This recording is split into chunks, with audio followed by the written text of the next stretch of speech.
marketing makeover. I have broken this into attraction and retention because I do believe that they are both super duper important. Let's face it, that's where we're going to get our numbers from and our income from. So firstly, just to break up marketing.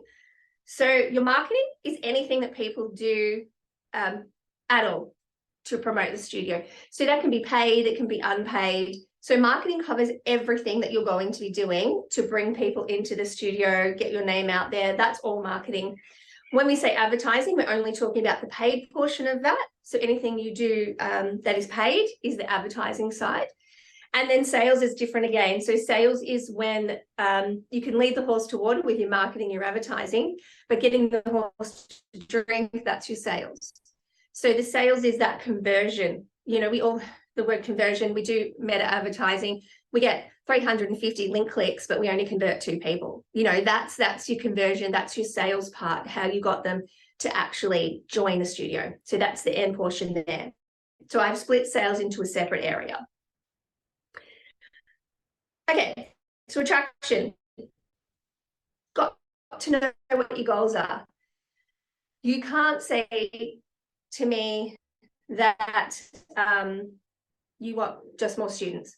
That's not enough of that. You need to say, I currently have 120 students. By this date, I want 150 students, and I want them in my preschool classes, or I want them in my elite comp team, or I want more in my exam ballet. Okay, because it's going to be different marketing depending on what your goal is. So make sure the goals are clear for you and your team and whoever's doing your marketing if you're not doing it yourself.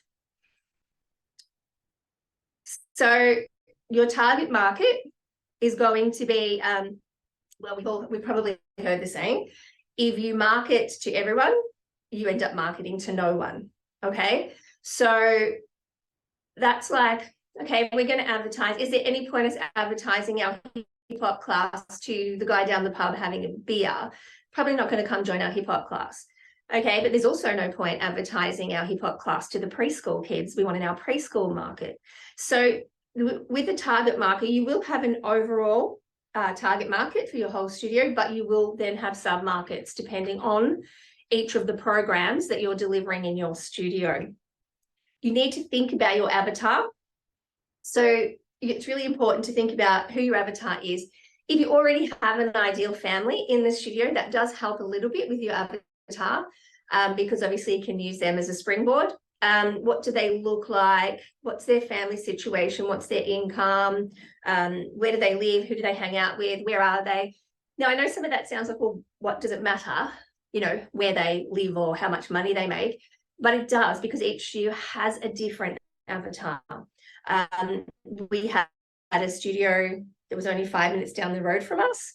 Our studio, we had done the research and tended to have a lot of working families with 2 parents working, or one parent was a stay-home mum, but they had, or dad, but they tended to be private school people, for example, Catholic schools, all those sort of. And then we had a studio down the road who wanted to combine with us.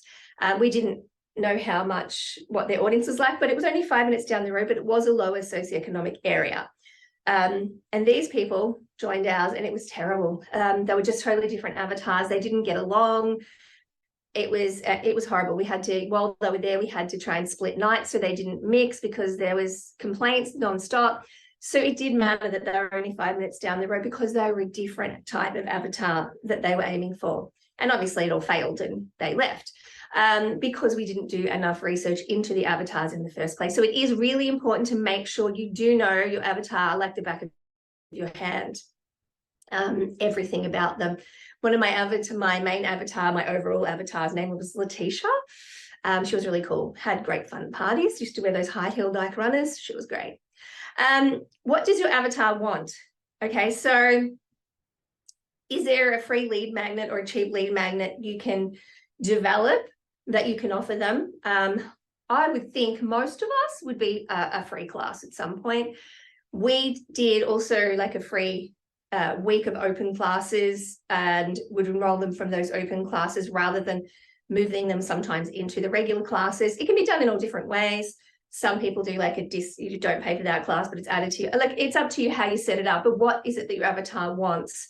And what can you give them that is easy and relatively cheap or free? Okay, I will talk about that a little bit later too.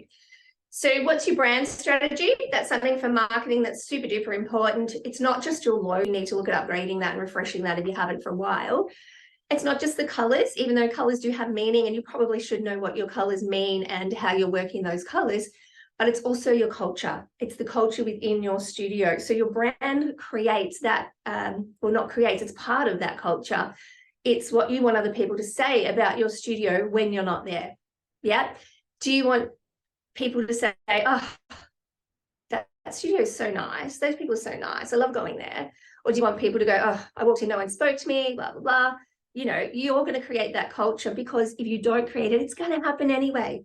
Culture will happen whether you create it or not. So you need to be on top of that, and you need to make sure that culture is how you want it to be. And that's coming from your branding. That's coming from all of it. Yeah, the branding right across the board. Okay, so you need to think about your branding strategy. This is an example, like I've used Disney here because, well, everybody knows Disney. Like everybody smiles when you say Disney. It's the happiest place on earth. We all know this. They go to great lengths to make sure, like they have street poles that are aging down, you know, down the block, because they don't want to put a new street pole mixed in with the old street poles, because it would stand out and that wouldn't, your journey wouldn't be as good. Yes, so your customer journey is so important to them. The branding, it's all about the branding. You know, it's not about their logo. I've seen the Disney logo, white, black, multicolored. It's not about the logo. It's about the brand. We all know the brand. It's fantastic, and so much time put into it. Another opposite brand. These guys are playing at the grand final in Melbourne. I think that's next week. Think about this brand. These guys in the 70s, 80s, 90s, I think, probably even, oh, I can't remember when they unmasked, but while they're unmasked especially, they were like considered, you know, too much for young kids. There was, you know, rock and roll. It was, you know, womanizing, drinking, drugs. That was the concept. Like, this is a full-on rock band. They're so scary. They weren't. We don't know that now. They were, you know, lovely Jewish boys who have beautiful families and make loads and loads of money, you know. So you've got to remember that was all branding. That's not them. That's a brand. And look how well it did. Amazing. So think about your branding. Be clear on your culture and your values. So obviously the culture is everything, and the values are going to help you make sure that culture is strong throughout the whole studio. So having your values, I would get your whole team involved in creating those, even asking, you know, families, so that you can then have those 5 to 7 words that represent your studio that can be used everywhere. Make sure the kids know them too. It's great for the kids to be part of it. Even the little ones, they love it. You will have to do a SWOT, so a strengths, weaknesses, opportunities, and threats analysis. Obviously, strengths and weaknesses are things within your studio, what you have, what you're strong at and what you're weak at. You can find those easily. Threats and opportunities are coming from external things you can't control. So they would be opportunities that come from other companies, or threats that come from other companies, for example, other studios. And you can't control those. You have to just work out what you can do to deal with those. You have to do a competitor analysis. Now, a lot of studio owners are very stressed about this one, because they don't want to feel like they're, you know, spying and copying and whatever the feeling may be there. I know a studio owner that got one of her staff to do it and then just present the results without the names, which is she still knew what was going on. But you can't benchmark yourself. Find out where you're sitting, find out what you're good at or not good at, or what needs improving, without doing that. They don't have to all be within your local area. It could be someone you aspire to, but you have to do a competitive analysis so you know what's going on in your industry or our industry. It also will help you find your USP, which is your unique selling proposition. So you've got what the customer wants, you've got what your competitor does well, and you've got what you do well. There's going to be crossovers in the middle, and you can probably improve that. There's going to be in areas where it's just you're the best in that area. That helps you find a way to promote the school sometimes, or other times you look at it and go, I need to make that bigger. I need to work more on those things. And that's great, because We're not saying in any way copy anyone else, because you can't lead if you're following. People aren't going to follow you if you're copying. All right. And it might work for 5 seconds, but there's no point copying anyone else. You have to be you, and you have to be your brand, and you have to be your studio to make it work, which you probably already are. Otherwise you wouldn't have been in business for, a while. But really think about finding your unique selling proposition. This one, we see this at school, SMART goals. You're talking about specific, measurable, achievable, relevant, and time-bound. It's still a relative term that we would use now in developing our goals for the studio. And it just gives you a way of tracking them as well. All right, what gets tracked improves. If you don't track it, who knows if you made it, So you really do need to create SMART goals when it comes to your marketing. This is what I want to achieve. This is how specific it is. We talked about it before. I want 20 kids in my under 15 tap class. I don't know, tap 20 would be a lot, I know, but for example, and how do you measure that? Well, I have 15 now, I need 5 more. Is it achievable? Yes, it's achievable. Within what time? It's relevant to the studio, and within what time frame. So, developing those SMART goals for each of your goals is definitely worthwhile. And the customer journey, make it smooth. Be each of your avatars. Be your preschool avatar, mum, dad, whoever, parental person, and do the journey. Do from start to finish. Was it smooth? We know that Disney does that. We know that their journey is so smooth. Everything goes perfectly well. And if it doesn't, they take it on the chin and they go, we apologize. Let's fix it. Let's give you something. Remember, it's not personal. This is your customer's journey. You are going to get your customer to come along from each of the avatars and a nice smooth ride, so that they don't need to look anywhere else, because why would they? They've found you and it's perfect. The journey was easy. They didn't have to think too much, and their child's in class. Perfect. All right. So really think about the smooth journey. You do need to have a CRM in place. I'm assuming a lot of you probably already have a customer relations management system. We'll talk about different ones that are available a little bit later on.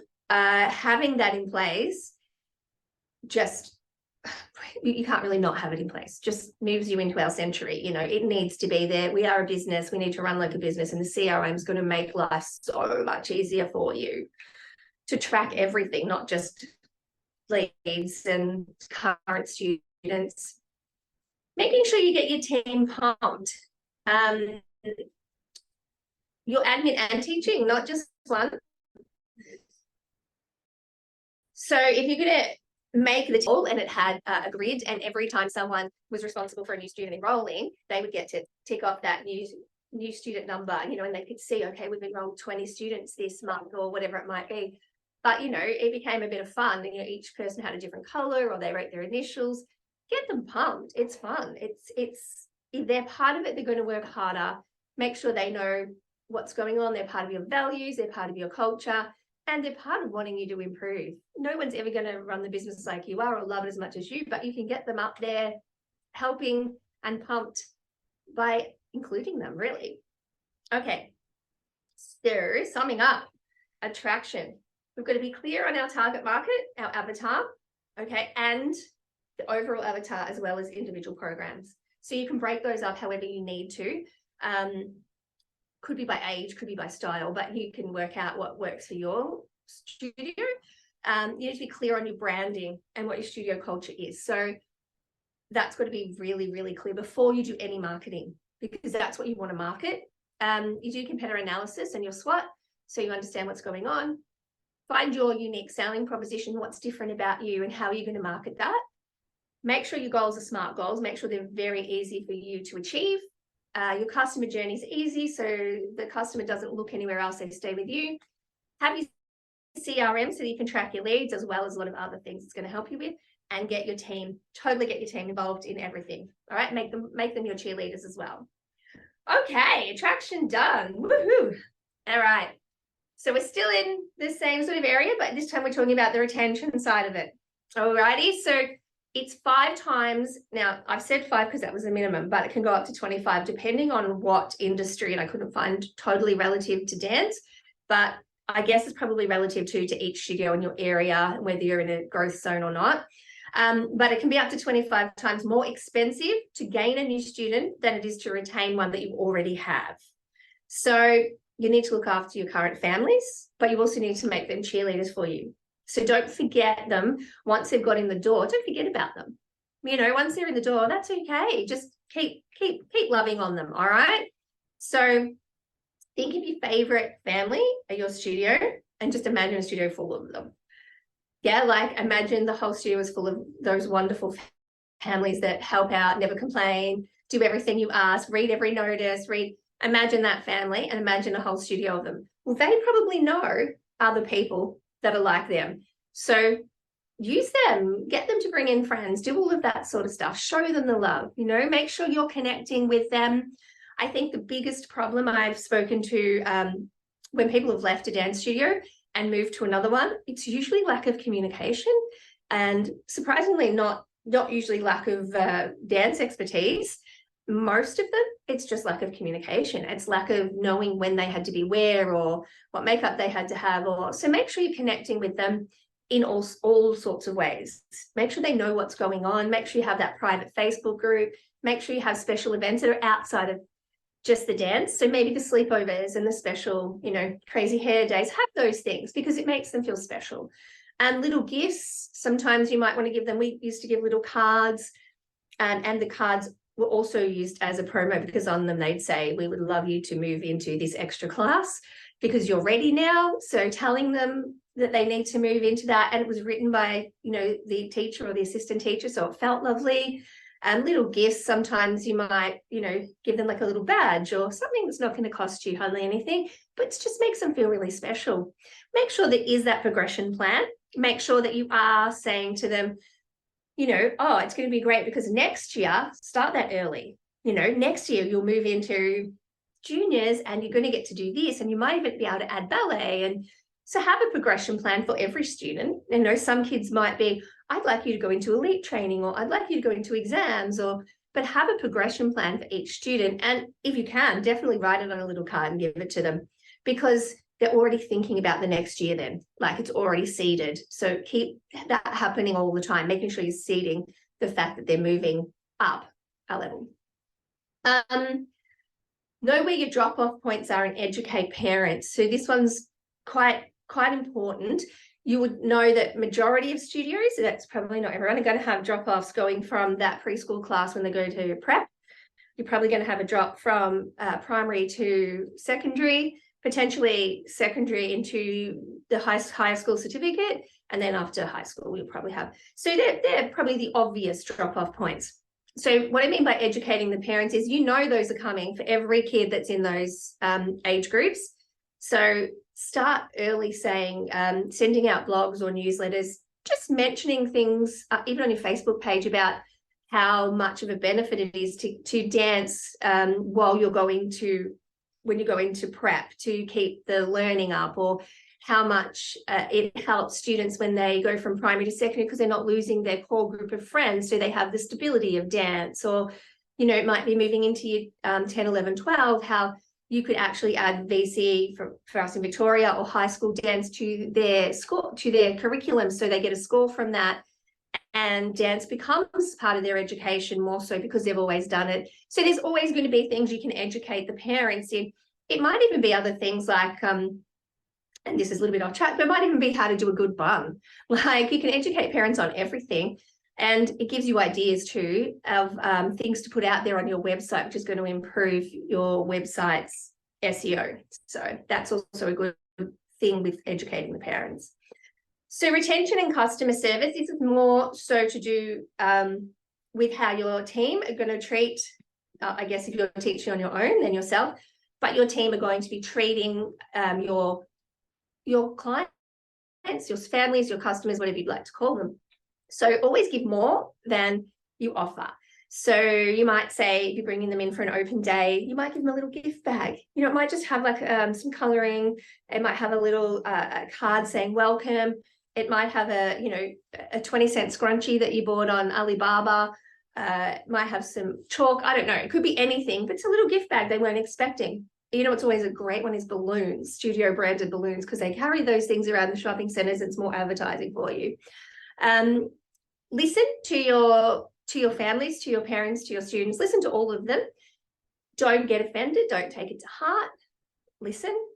If it's hurts, say, I'll get back to you. Don't be afraid to do that.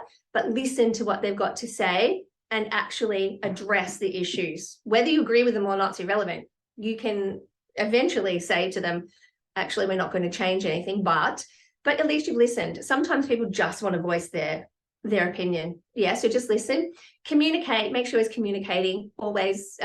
If they've had a complaint, make sure you communicate back what the process was, what you decided. Just make sure they know what's happening. Feedback is always great verbally, by talking to people, but also surveys. Your Google Forms are great for feedback.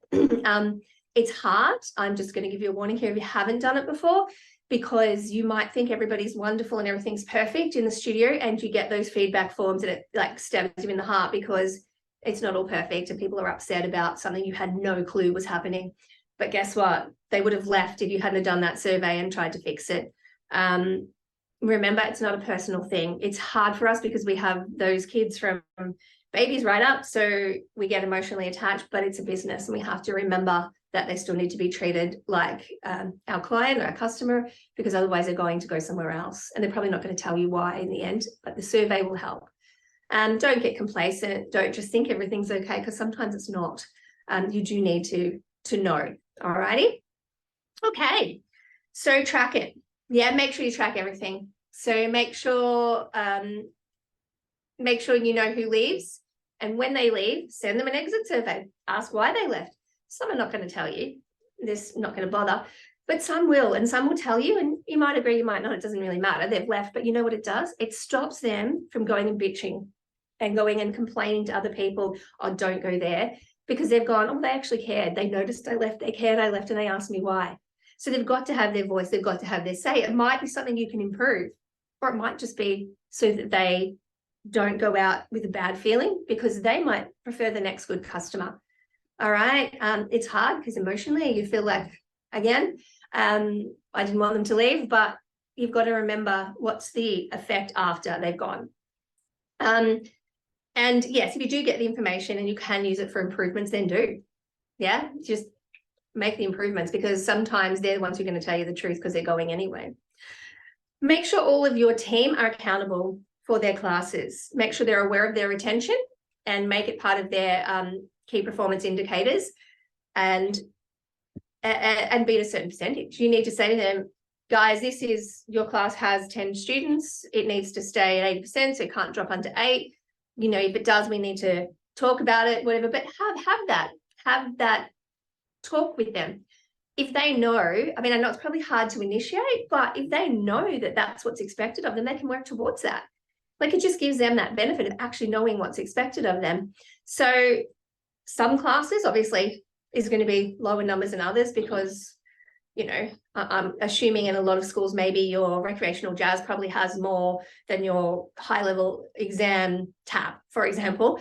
But that's okay. You can set the KPIs relative, but at least the team's accountable and they know, you know, give them the charts, let them see the numbers.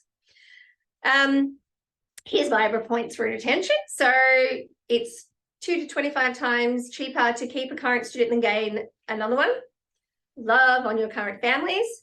Closed social groups, awards, events, all of that stuff that they're going to love. Have a progression plan for every student in place. Some of them will obviously be the same, but think it through. Know your drop-off points and educate well beforehand. Have customer service processes in place. Have your systems in place so that there's never any ugliness. It's always a smooth journey. Have your exit surveys or your surveys for current parents. Put your good big girl panties on and know that sometimes you're not going to want to hear this stuff, but guess what? That's how we're going to improve. Track everything, track your retention, and get your team involved. Whoa, okay, so that's the end of our retention.